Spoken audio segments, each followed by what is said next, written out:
David here with Figboot on pens, and today I have something completely different for you. It's not a review of a pen or a stationary item. Well, it's kind of a stationary item, but it's a discussion about a book, a life journal to be more specific. And joining me in this discussion about the journal, as well as some talk about fountain pens, is the author herself, Julia Krusac. So hi, Julia. How are you doing this evening? I'm doing really well, David. How are you? Good, thanks. How are you and your family holding up in these challenging times? We're doing really well. My daughter's had an outdoor party with some friends at a park, like a campfire. And unfortunately, one of the girls that came to that wound up sick the next day with COVID. And so I got my test today, and we are a-okay. So in the clear and negative. So they take a second test as well, so we'll find out from the next one, but everything is good. And fortunately for us, there hasn't been much adjustment because we've homeschooled and worked from home, and so it's almost normal. Well, that's good to hear. Now, before we talk about your project, I wanted to at least squeeze in a little bit of pen talk. If Ooh, you're not familiar, Julia is the wife of the artist and pen maker Ryan Krusac. Now, here's one. typically, yes, I have a couple here. I have Nice. Ooh, the Heartwood Sapwood one, as well as one of the ebony. Scrimshaw ones. A couple of my favorite ones. Nice. Yes. Now, typically, your family is spending spending their weekends and long weekends driving around the country to all number of pen shows. Has kind of the lack of pen shows Oh, affected your business? that is where life is very different for us. Both, I guess, with our business structure, but also just socially, we totally miss our pen community. And you're one of the friendly faces that we get to see on the road. And it's kind of like having a family gathering every month that we're definitely missing our social outlets, which is really the pen community. And we've also moved during COVID to a totally new town, and so it was a little strange, especially in the beginning, being fully shut down. Things are less shut down now, but I'm sure we will get shut down again because the numbers in two counties adjacent to us are really rising. So here we go. So you have pet scorpions now, from what I see from Ryan's Instagram. We do, and bears and deer. We see deer every day when we go for walks. So we live on a gravel road, kind of in the mountains, on a river. So there's all kinds of new wildlife. We were having lunch with Lauren Elliott, believe it or not. She was here for lunch a few weeks back. She was here before Thanksgiving, and also several weeks back. She and Ryan are working on a very fun project. But during lunch, a bald eagle just was flying around while we were eating lunch. It's pretty amazing to be. It sounds like a real terrible place. Well, the It just scorpions sounds. balance out the bald eagles, keeping it real.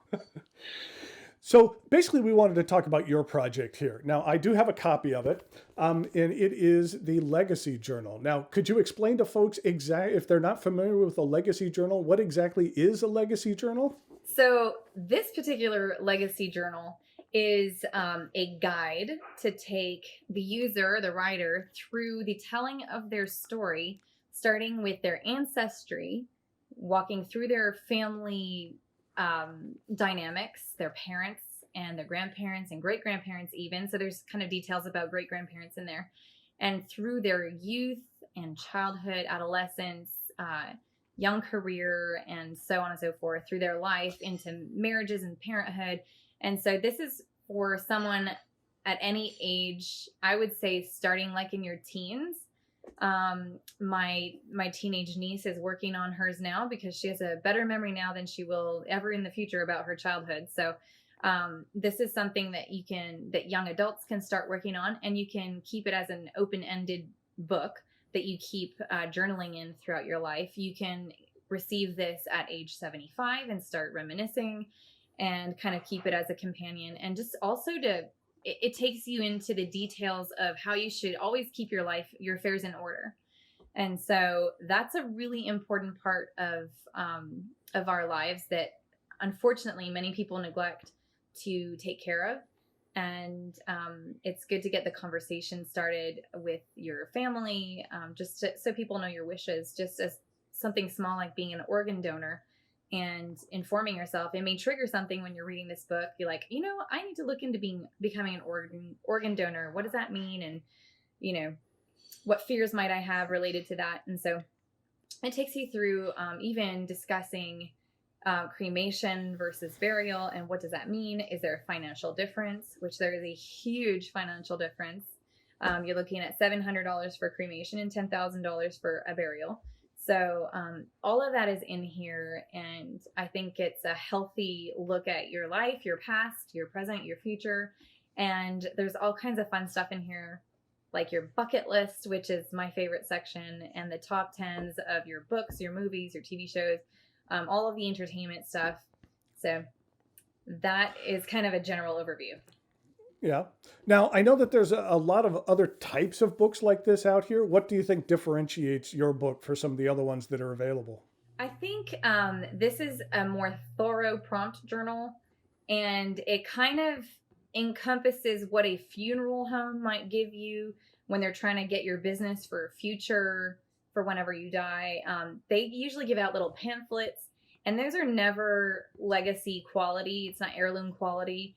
So this actually has a lot of scrapbooking space, and you can put, it's kind of scrapbook, photo album, a place where you insert letters. And I know that your viewers are writers and journalers, and there's a lot of space for journaling. There are blank pages as well as prompts with lines. I chose to go with lines just because if you're like me, your writing starts to downhill slope. And I just want to keep it a little more structured and neat. But there's a lot of check marks and like really fast prompts, kind of a bullet points and stuff like that.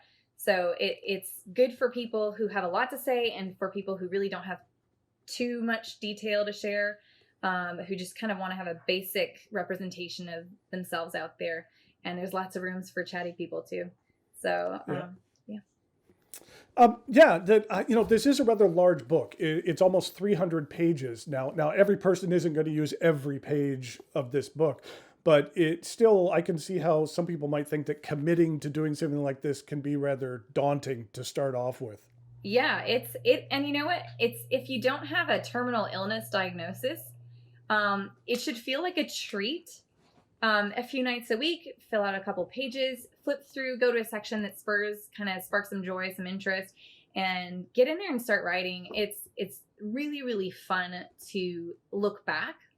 And I think the funnest parts are going to be no problem at all. And then when you get to kind of some nitty grittier stuff, like write something you've never told anyone. That one might be an avoided question for a long time, but it might feel really good for someone to get that off their chest. A good section in here that people probably would look forward to is writing letters to their best friends, or even calling up your best friends and asking them, hey, give me 5 words that off the top of your head describe me.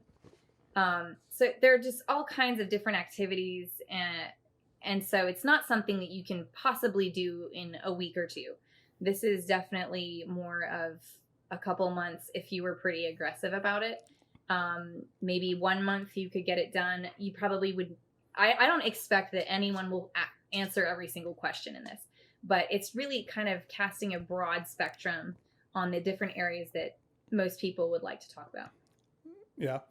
You mentioned heirloom quality, and I think that's an appropriate statement for this, because it's, it's not small, it's large enough and high enough quality that I can imagine someone sitting on the couch with their, children or grandchildren kind of thumbing through the pages that they'd filled out and sharing stories about their family.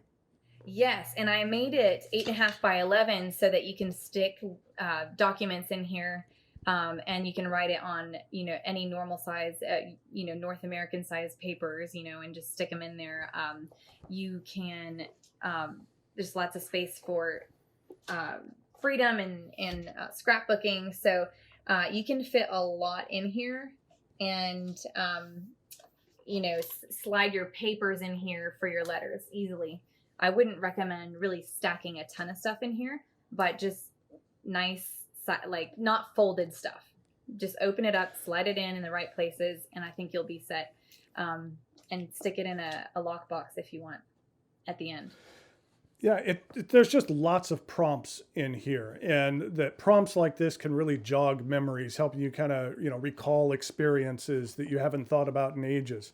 When you were filling out your book, were there any specific memories that really kind of were jogged for you? Definitely. I relived how I broke my leg when I was 5 and a half, broke my femur.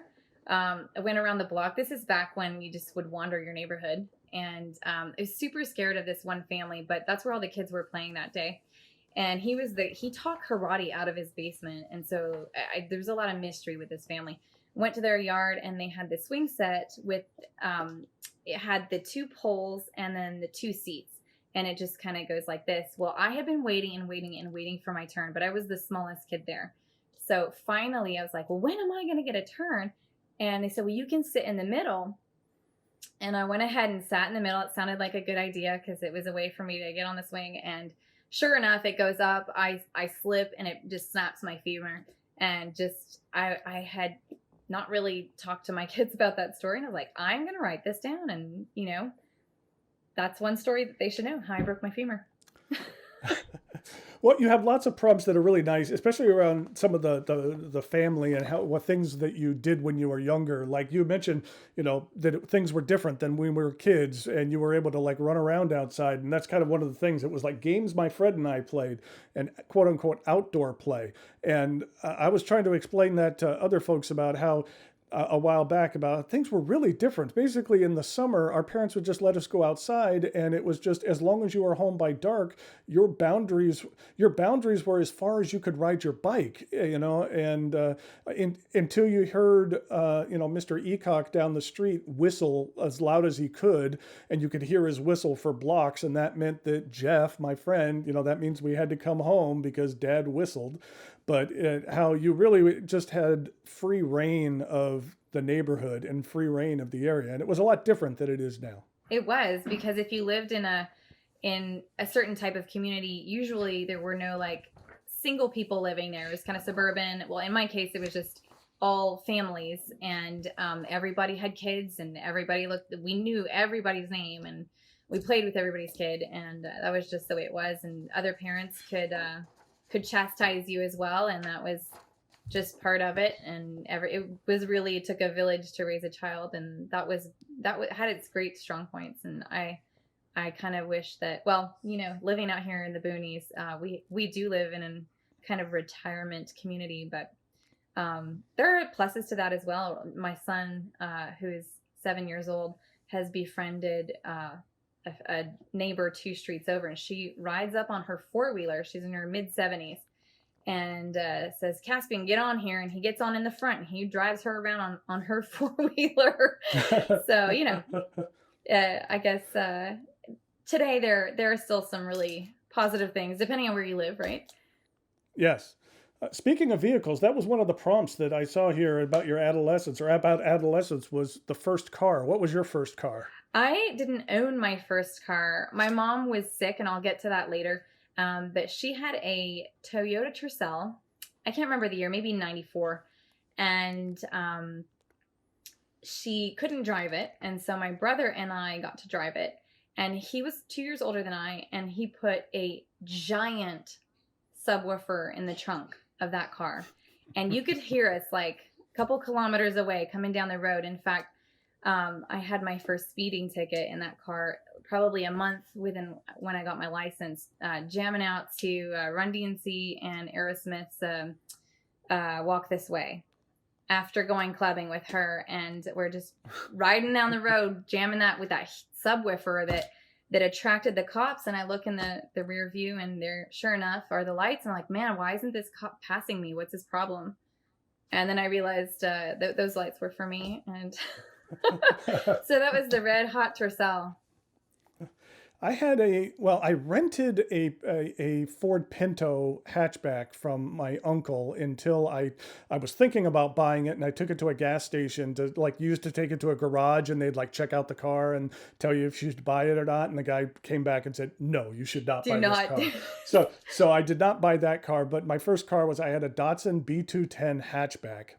And something that I kind of liked about those older cars was that you could actually work on them. Right.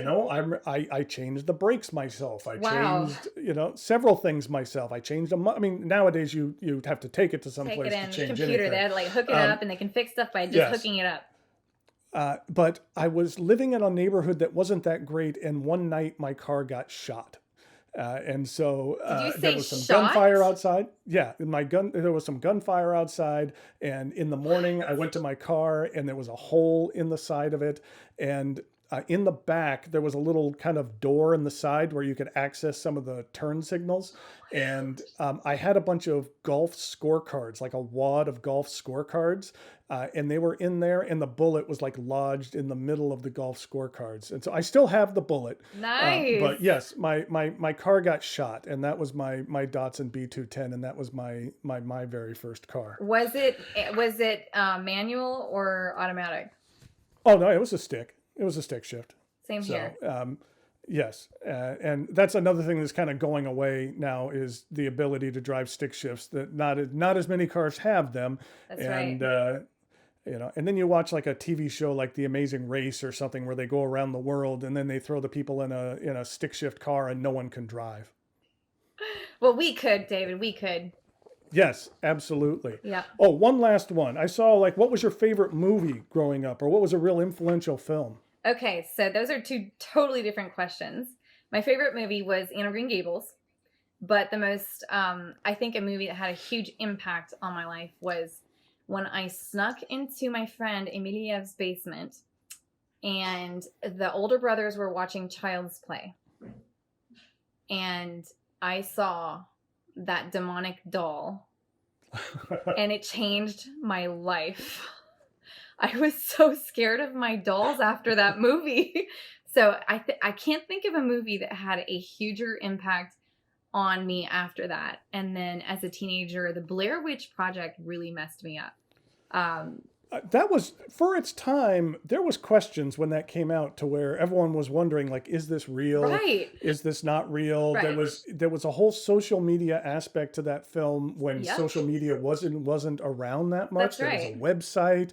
There was a documentary on the History Channel or something like that. And that movie so freaked me out. Yeah. When it came out, you really weren't quite sure if this was real or not. Right. And then it became obvious they were actors. But Right. they did a very good job of marketing that to lead to questions. And the first time you saw it, you bought into it. It really defined that genre. So they did a very good job. I went camping after that movie, and it really messed up my whole camping trip. Just being out in the woods, and oh my gosh, yeah, I'm finally over. I live in the woods now, but I don't know. One of my favorite films and one of influential is a film by the name of Cool Hand Luke. I don't know if that's a film that you've seen. I've heard of it, but I've actually never seen it. And it's interesting because when I was in high school, we did a lot of, I was in some classes where we did some film study, and it really helped kind of form some of my love for film. And because it's a very interesting film to analyze, there's tons of symbolism throughout the entire film. There's a lot of religious symbolism throughout the entire film that's kind of easy to understand. And so you can see the different layers of the film.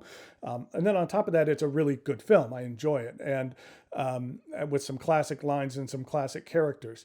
And then I found it interesting later on that you could go back and see what the number one film was the week you were born.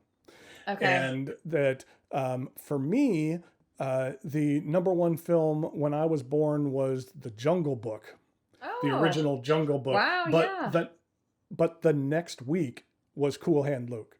Oh, and that's so neat. I thought it was interesting that it was like, that was that close to having, one of my favorite films of all time be the number one film the week that I was born. But no, Cool Hand Luke is very much worthwhile, and it holds up today. Well, my mom's favorite film, and then she introduced it to us, was Life is Beautiful because of the struggle she was going through. And that movie shaped me tremendously. I don't know if you've seen it. It's about an Italian family. Okay. And going through World War II in the concentration camp. And their purple horse, I think. Was it a purple horse, I think? Something like that at one point. You're saying there's purple horse? Yeah, I think in there's the like a movie. big color. Yeah, like a big colored pink or purple horse or something I like that at haven't one seen point. it since I was like probably, I don't know, 18 Yeah. maybe. I Uh, know Ryan and I watched it once. So many years ago though. I don't remember the it purple was horse. during the earlier scenes, not the concentration camp scenes. Okay. It was Okay. like when he was. It was like before they went away type of thing. But Okay. yes, I could. That was a very powerful film, It and was. I understand that your mother's one of the key reasons why you made this book and to begin Is with. the number one reason. When I was 14, mom was diagnosed with breast cancer, which metastasized to right behind her eyes, and then to her lungs, and then to her liver, and that took a period of 5 years. She was 39 when they found the lump, 40 when she was diagnosed, a week after her 45th birthday when she passed away. I'm 40, and so throughout Ryan and I got engaged when I was 19, super young, and she had just passed away uh, weeks before we were engaged. And so she didn't get to experience any of the excitement of that. She missed out on, the all the wedding planning and the rehearsals and the wedding itself and all of the questions that a daughter would have for her mother going through all these big life experiences. And then, my first pregnancy and my first child. And thank God her sister and my dad's sister, whom I'm very close to, were there for my children's births. And I felt very supported, but still I didn't have all these questions answered by my mother. And I had asked her when she was very sick and it was quite obvious she was dying. At this stage, she had no hair. She had the bloating and was almost on morphine. It's just like probably a week before she was put on morphine. But I said, Mom, can you do some videos for me and just give me some advice for when I get married or when I have a child or, buying a house or any advice you can think of. I can write down some questions for you. And she always would say like, oh, honey, I don't think I can do that right now. Just ask me some other time. And she pushed it off. Actually, I had asked her earlier on and she deferred and deferred. And that's when it was kind of becoming like pressing. And she just was like, I don't look good. I don't want you to remember me this way. And so she just never did it. And that's a reason a lot of people have asked, like, why don't you have an app? And I do hope to one day have an app for this. But honestly, my mom did not want to be on camera at all when she was sick. And I think to make this accessible for anybody, I think it's important. And we believe in, really, I find her every little scrap my mom wrote on is now a treasure. So like her recipe cards, I just stare at her handwriting and it warms my heart. So having your own handwriting in this is so important to me.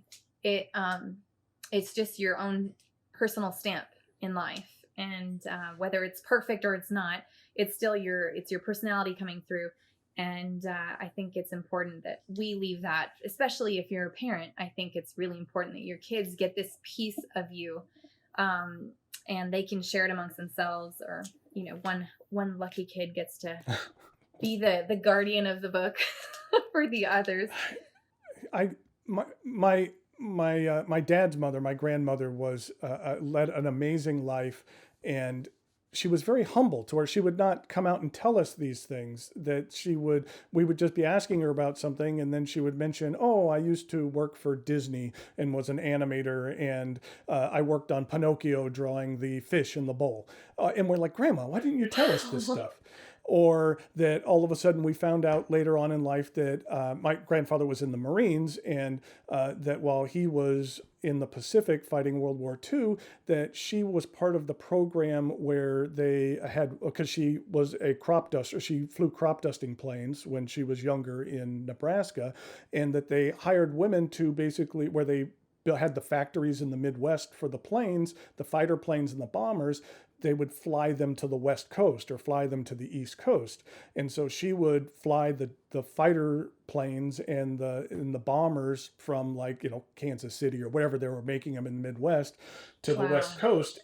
Until they found out that she had a couple of kids and her husband was in the Marines, and they made her stop because she was endangering herself. But things like that where we don't hear those things sometimes. No. And if she would have written these things down, I could imagine how much more special it would be. And I can remember one time hearing her and my grandfather talk just about how when they were in their early 20s, they went out with some friends and just had a fun night on the town. And it's difficult to remember sometimes that your 70 or 80 or 90-year-old grandparents used to be 20 years old and were just like you when you were Right, 20. right. And they went out and had a good time and misbehaved and got in trouble and things like Yes. that.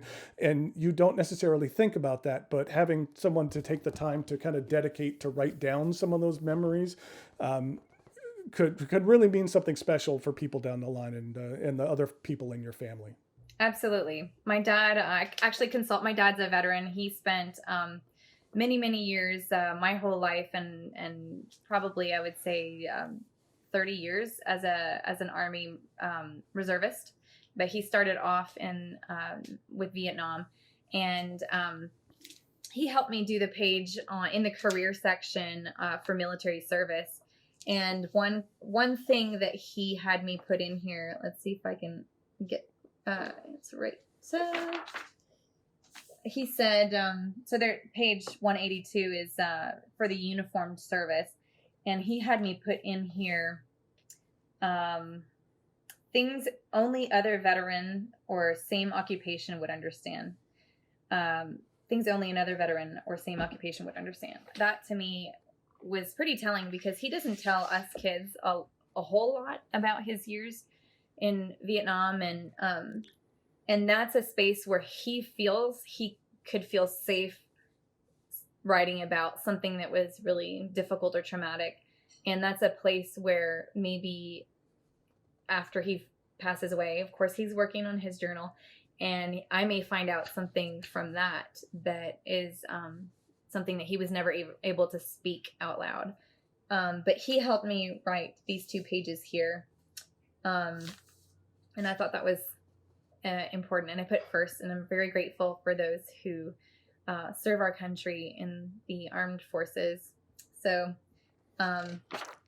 yeah, he lent an interesting perspective to that.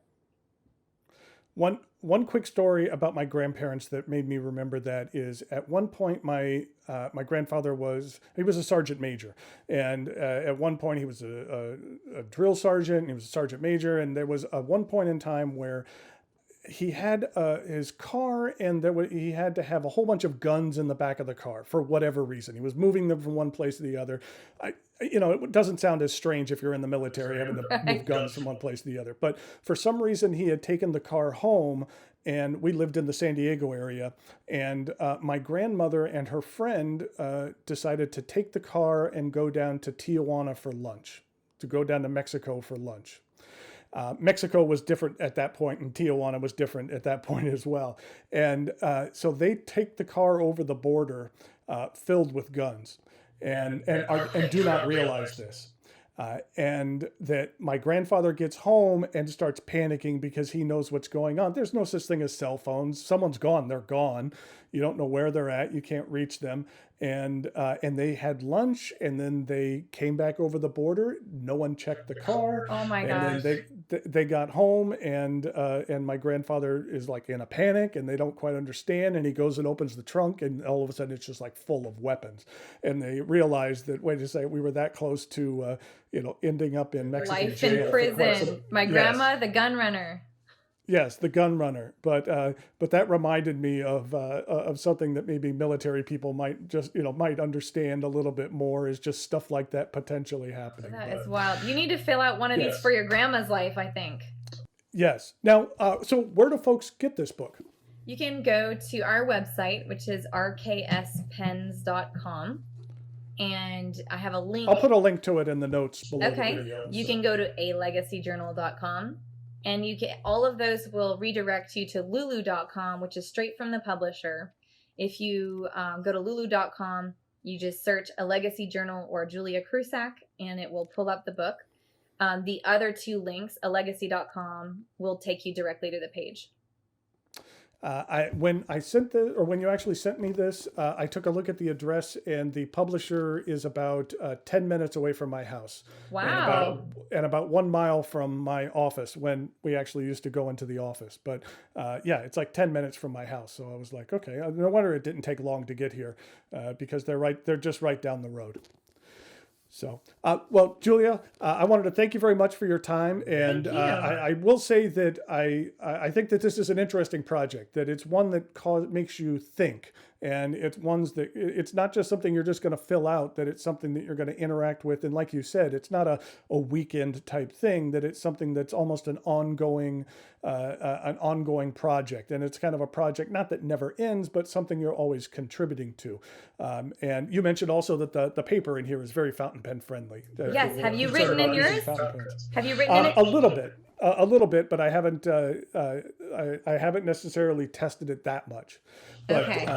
but I will. I will. This, it's like a commitment to where that now that I have this, I feel like it's something that I need to do, because there's so many things in here that little stories like that about my grandparents and family and growing up that Right. you might remember them one day, but then years down the line you kind of forget them, and then you got to make note of those things, and I think this is a good kind of receptacle to kind of cause that and to make that happen, and I hope it does well for you. Thank you. Also, if you go to lulu.com, make sure you look at the top because they usually have a certain promo. I know that yesterday they offered 30% off, which I had never seen before. I went on there and ordered a bunch of copies because it's 30% off. And so just be looking at the top and get a good promo code.